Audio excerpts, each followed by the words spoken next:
till att hitta vad stånd och cykla och triathlonfällor i norra? Vi började spela när jag näkrar att ta oss samman om att vi borde lotige och det gjorde vi så i fjör och snöjde någon veteran. Och så har vår SST som vi ser samband för cykling och triathlon. Tar det var så röntament bäj cyklingen och triathlon i förrjun.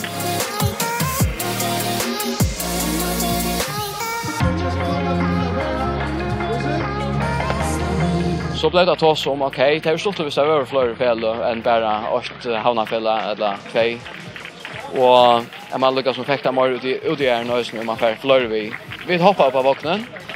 Och den 22 maj i år så fick vi då en stående i Alfont. Vi gjorde ett störst tillstak och ett badnatillstak och lustet det väl.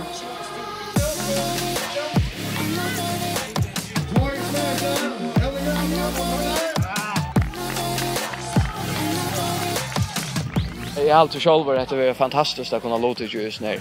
Och det är otroligt väl. Vi har väckre vi och vi har rönt att lyfta detta upp på ett stöd som man kanske ser utanland och ösne. Nu var vi bara 20 låtakare här i kvällt, men vi finns ju några vägar stångt där av. Kyringar sätter upp och Josh Knoxen på en hoppeborg sen att han fyllde batten. Så det var fantastiskt. Ordentligt. Och man måste säga att klassiker där klarar sig ösne väl och i triathlon det blir mer 3 och 4. Ja, det passar. Det är ordentligt flott.